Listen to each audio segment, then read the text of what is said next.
Hello बच्चों, let's read this question. The question says, if the chyme of a person who had orally consumed only starch as food is analyzed before it enters the duodenum, it will show the presence of option A maltose and glucose, option B dextrin and maltose, option C starch, dextrin and maltose, option D starch, dextrin and glucose. तो इस question में ये पूछा गया है कि जो अगर एक पर्सन को सिर्फ उसका काइम एग्जामिन किया जाए और he had only consumed starch, उसने सिर्फ स्टार्च का कंजम्पशन किया है, तो अगर उसके काइम को एनालाइज किया जाए बिफोर वो डिओडेनम में एंटर करता है तो उसमें हमें क्या क्या चीजें मिलेंगी. तो जो की कॉन्सेप्ट हम इस क्वेश्चन में यूज करेंगे वो है digestion of starch till it reaches the stomach.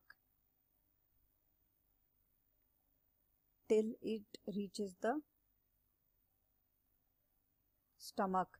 तो बेसिकली होता क्या है, यहाँ पर सिर्फ सीधा सवाल ये पूछा गया है कि अगर काइम बेसिकली क्या होता है. काइम एक मेडिकल टर्म है जो किसके लिए यूज की जाती है, वो सेमी फ्लूइड जो partly undigested partly digested food है. स्टमक तक पहुंचते पहुंचते कंप्लीट डाइजेशन तो नहीं हुआ है, लेकिन जितना भी डाइजेशन हुआ है उस पार्टली डाइजेस्टेड और अनडाइजेस्टेड फूड को क्या बोला जाता है, काइम बोला जाता है. तो अगर हम डाइजेस्टिव सिस्टम की बात करें तो ये तो माउथ से आया खाना, ये ईसोफेगस में गया, देन ये हमारा होता है स्टमक एंड देन ये हमारा आता है डिओडेनम. तो माउथ, दिस इज माउथ, ये हो गया माउथ, ये हमारा हो गया ईसोफेगस, ये है स्टमक, ये है हमारा पार्ट डिओडेनम. तो डिओडेनम तक अभी तक पहुंचा नहीं है, डिओडेनम पर पहुंचेगा. फिर हमारा फर्दर यहाँ पर आगे क्या शुरू हो जाता है, इस पूरे एरिया में हमारा होता है इंटेस्टाइन्स. इंटेस्टाइन में ही मेन डाइजेशन का प्रोसेस कंप्लीट होता है स्टार्च का, राइट.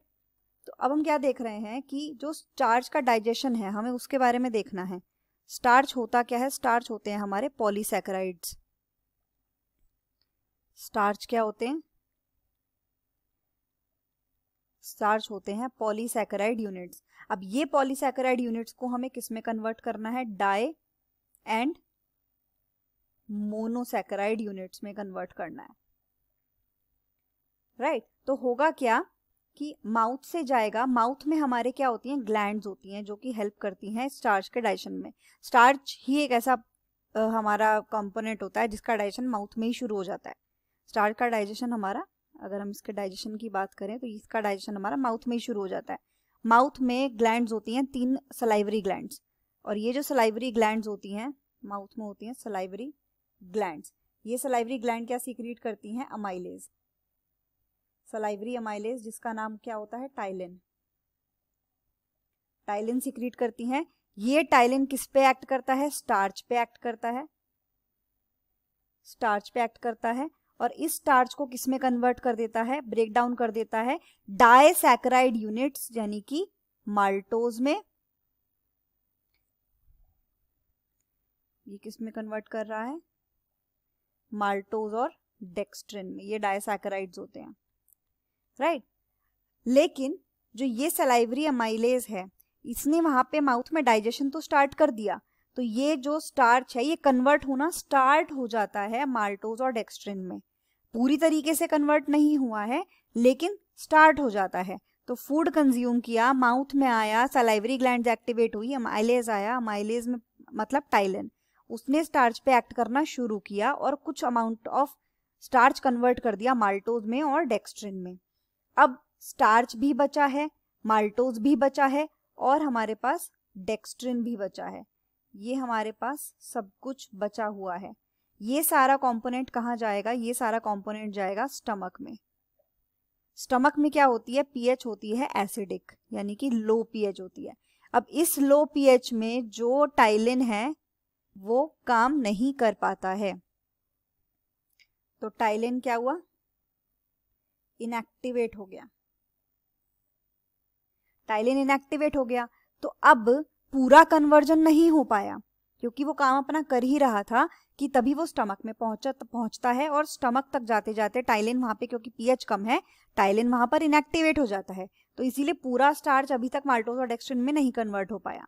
बाकी का जो भी पूरा प्रोसेस है वो ड्यूडेनम से आगे जाके इंटेस्टाइन में पूरा होगा। इससे आगे का जो प्रोसेस है ये कंप्लीट होता है कंप्लीट इन इंटेस्टाइन्स। इंटेस्टाइन्स में ये पूरा प्रोसेस कंप्लीट किया जाता है।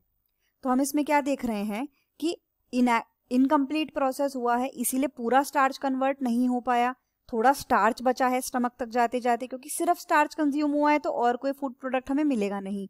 तो स्टार्च, माल्टोज और डेक्स्ट्रिन, क्योंकि कुछ अमाउंट स्टार्च का कन्वर्ट हो चुका है माल्टोज डेक्स्ट्रिन में, तो माल्टोज और डेक्स्ट्रिन मिलेगा स्टमक तक जाते जाते। उसके अलावा सारा स्टार्च कन्वर्ट नहीं हुआ था, इसलिए जो बचा हुआ स्टार्च है जो कन्वर्ट नहीं हो पाया है वो भी हमें यहीं पर मिलेगा। इन तीनों के अलावा कोई और कंपोनेंट हमें क्यों नहीं मिलेगा? क्योंकि कुछ और फूड प्रोडक्ट कंज्यूम नहीं किया गया है। ये फर्दर माल्टोज डेक्स्ट्रिन कन्वर्ट किए जाते हैं ग्लूकोज में इन द इंटेस्टाइन। ग्लूकोज हमें कहाँ पर मिलेगा? इंटेस्टाइन्स में जाके मिलेगा। तो अगर हम यहाँ पर ऑप्शंस की बात करें तो हमें माल्टोज, डेक्स्ट्रिन और स्टार्च, ये तीनों चीजें मिलेंगी।